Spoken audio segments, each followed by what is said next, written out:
So many food reviewers started their jobs from their hobbies and trying new dishes. Nowadays, they can have significant roles to increase the digital business trend.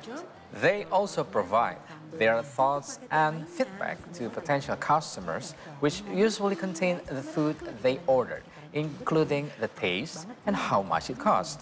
Their reviews will also be influential for their followers.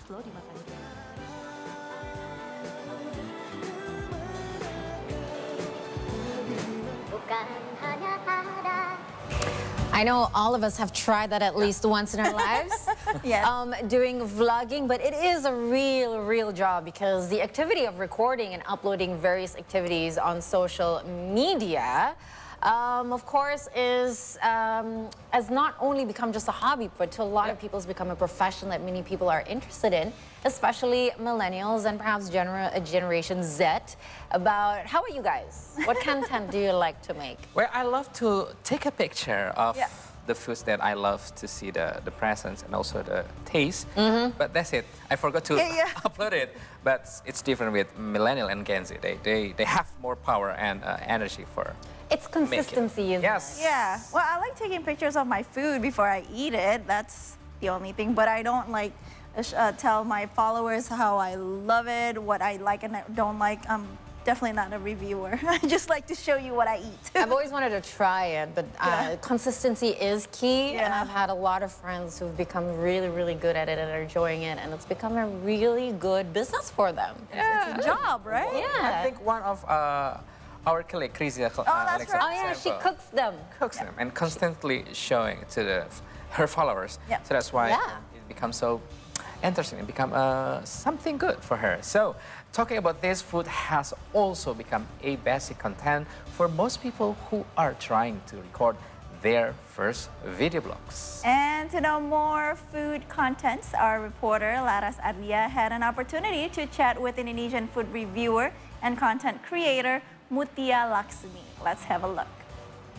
Hi guys, okay, so Laras Ardia here and now we are with Muti at Duo Nyam Nyam. She is an Indonesian food reviewer, a content creator, and now we are gonna have a conversation with her. Hai Kak Muti, apa kabar? Halo, baik, alhamdulillah.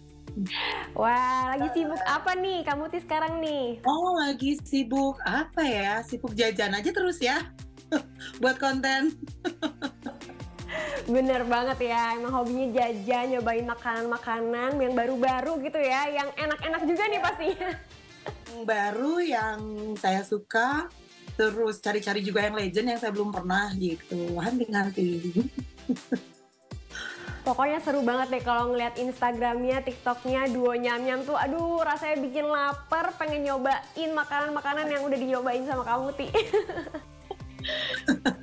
Terima kasih loh.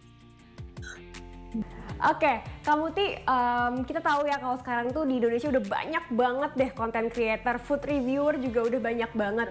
Boleh diceritain nih Kak Muti, apa sih yang menjadi kekhasan atau ciri khas dari Instagram account-nya Kak Muti Duo Nyam Nyam? Jadi gini, saya sedikit cerita dulu ya tentang Duo Nyam Nyam ini. Awalnya itu saya bikin Duo Nyam Nyam ini sama rekan saya berdua, makanya Duo Nyam Nyam. Itu di tahun 2016 ya, 2016 tahun segitu. Nah pada saat tahun itu, yang review itu hanya makanan aja, foto makanan, terus caption gitu ya. Nah saya ini sama rekan saya bikin yang beda gitu ya, yang jadi ciri khas dari si Duo Nyam Nyam ini.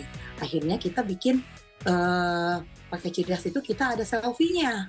Jadi karena kita nggak cuma makanan aja, tapi kita juga pengen ngasih tahu follower kita spot-spot yang instagramable atau yang cocok lah untuk OTD gitu ya. Jadi kita di situ sambil selfie gitu. Jadi dulu sih begitu ciri khasnya. Tapi dengan perkembangannya berjalannya waktu, perkembangannya zaman, terus rekan saya juga nggak bisa melanjutkan ini karena dia sibuk dengan kesibukannya dia, sekolah lagi dan lain-lain gitu. Oke, tapi kalau sekarang Kak Muti masih tetap nggak nih selfie walaupun nggak berdua sendiri gitu kali? kalau selfie sendiri kayaknya saya malu ya. Jadi lebih ya udah difoto aja gitu. Jadi kalau dulu tuh asli kayak selfie yang pegang HP pakai tongsis gitu ya, benar-benar keliatin kalau gitu selfie. Kalau sekarang sih ya enggak, lebih kayak ke OOTD atau gitulah ya, gitu aja. Kayaknya malu kalau misalnya selfie sendiri. Gitu. Oke. Nah pastinya banyak ya kayak tantangannya nih sebagai content creator, sebagai food reviewer selama ini udah dari 2016 ya kalau nggak salah ya. Betul, saya dari 2016. Apa aja tuh Kak tantangannya? Yang jelas yang pertama ya huntingnya ya. Huntingnya karena nggak semua tempat yang kita mau hunting itu mudah untuk kita gapai gitu ya. Ada yang memang harus nggak bisa kita pakai kendaraan beroda 4, harus naik motor, harus pakai Gojek, harus belum antrinya yang wah gitu ya, belum yang jauh dari jangkauan rumah kita. Itu salah satunya. Terus udah gitu ya kita harus ngejar konten terus ya. Nggak bisa gitu. Jadi kalau hari ini posting, terus kayak gitu baru minggu depan lagi posting. Aduh kayaknya terlalu ini, karena kan follower kita pengen ngejar terus mana yang baru nih, ada yang baru nih, itu kita harus selalu ngejar konten. Terus udah gitu tuntutan zaman juga ya. Kalau dulu tuh cukup dengan foto, menjelaskan bahwa yang makanan yang mau kita review itu dengan foto udah cukup dari itu. Kalau sekarang kan enggak. Instagram juga ya, sekarang ada Reels, belum lagi ada TikTok, video ya. Jadi ya mau nggak mau saya harus belajar itu. Ngedit video, bikin videonya, karena kan beda. Kalau foto dulu dengan cukup dengan kamera jepret, sekarang enggak kan, harus video itu gimana, bikin video yang lebih menarik, yang lebih menjelaskan pada follower. Terus udah gitu, ya belum lagi kita menghadapi netizen juga, itu salah satu memang tantangannya ya, challenging-nya itu sih, itu mungkin itu diantaranya. Yes, bener banget sih kamu. Jadi ada perubahan atau pergeseran ya dari yang tadinya still picture aja gitu ya, udah cukup kuat untuk di-share di sosial media, sekarang udah video based nih. Iya. Video dan harus jadi belajar lagi untuk edit video dan lain-lain, voice over sendiri gitu ya. Seorang saya seperti emak-emak itu kan jadi yang wah gimana ini ya, harus aja gitu.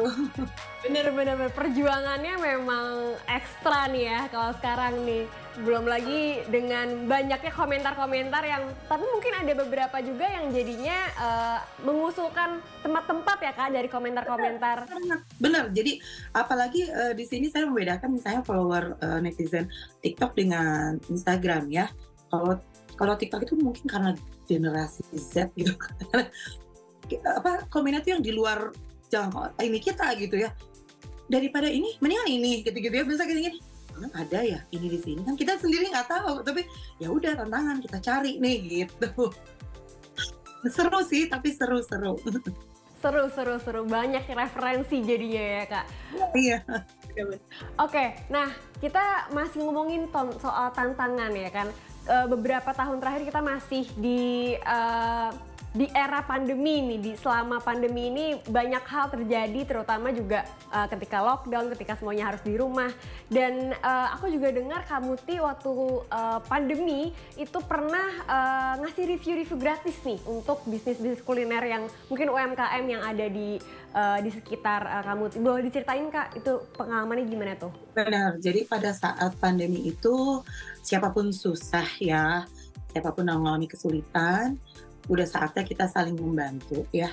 Dan terutama pada saat pandemi ini bukan hanya UMKM aja yang membutuhkan, tapi juga seperti di bidang perhotelan, restoran besar juga mereka kan memang pada saat itu kesulitan. Jadi ya pada saat itu ya udah saatnya kita saling membantu aja ya.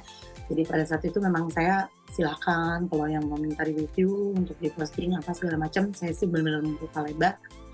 Ya udah ayo gitu ya, kita saling membantu. Toh saya juga pada saat waktu itu kan memang gak bisa kemana-mana, saya juga termasuk orang yang takut gitu ya untuk kemana-mana di rumah. Kalau saya mau mengirimkan ke rumah silakan, nanti saya review posting. Jadi saatnya kita membantu, tapi sebenarnya sih saya itu bukan yang patok untuk memang review oke, berbayar, enggak, karena kan memang awalnya saya membuat ini karena memang saya suka jajan. Berangkat lagi memang saya suka jajan. Saya posting apa yang saya suka. Jadi biar follower juga tahu, oh ini loh kesenangan saya. Jadi sebenarnya tidak dengan semuanya dengan itulah ya ujung-ujungnya misalnya udah enggak gitu.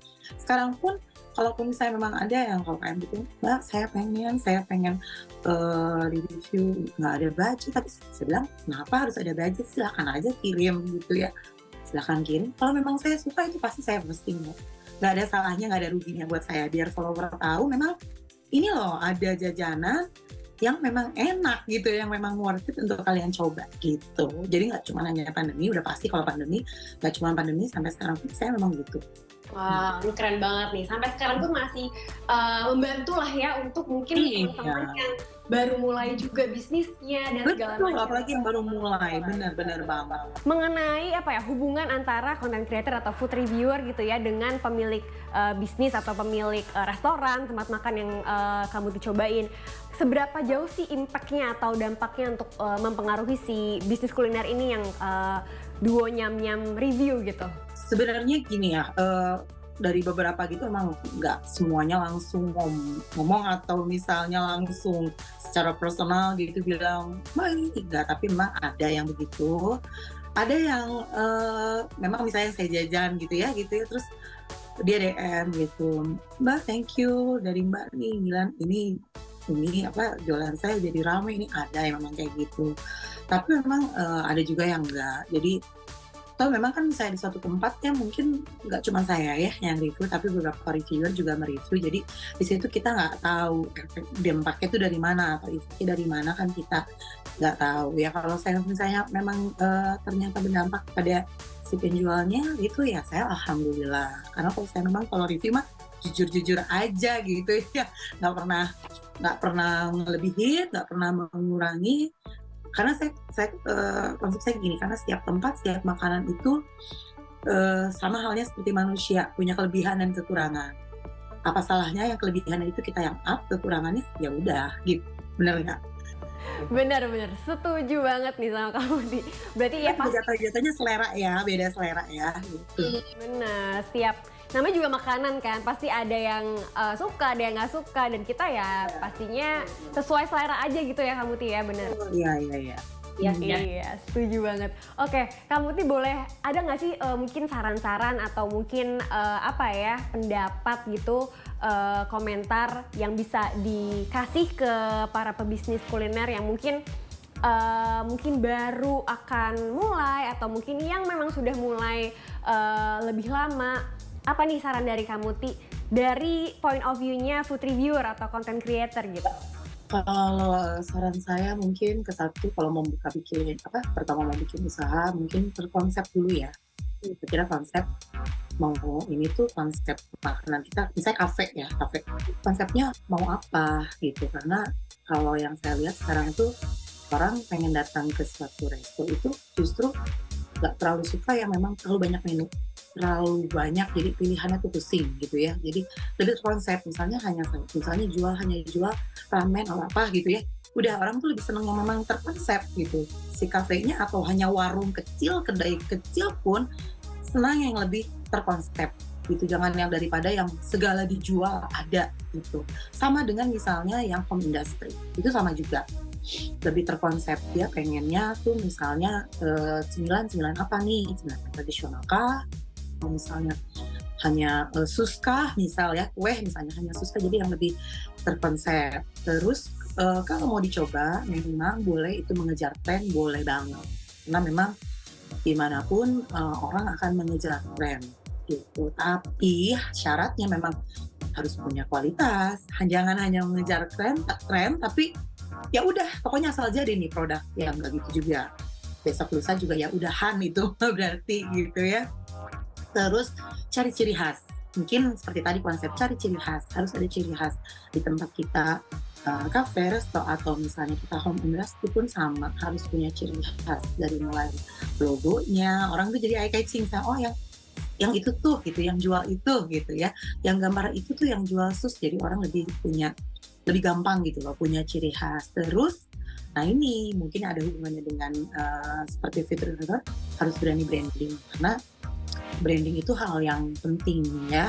orang belum tahu produk kita. Mungkin kalau misalnya kita beli franchising itu akan lebih gampang karena dia udah ada tahu. Tapi kalau misalnya kita benar-benar brand punya kita sendiri, apa ya harus berani branding mau nggak mau. Kayaknya itu sih ya beberapa sarannya. Yes, setuju banget kamu. Jadi harus ada konsep yang jelas, terspesialisasi gitu ya. Sebenarnya nih restorannya atau warungnya tuh menjual apa, khasnya apa gitu ya. Boleh mengikut tren tapi harus punya kualitas yang juga tetap dijaga ya kan. Dan branding itu dia.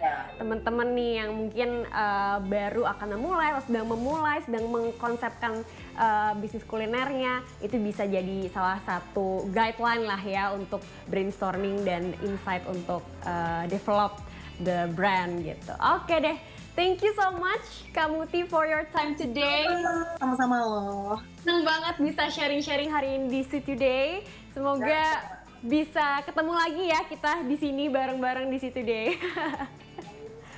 Oke, sukses selalu Kak Muti, sehat selalu. Bye-bye, see you. Bye.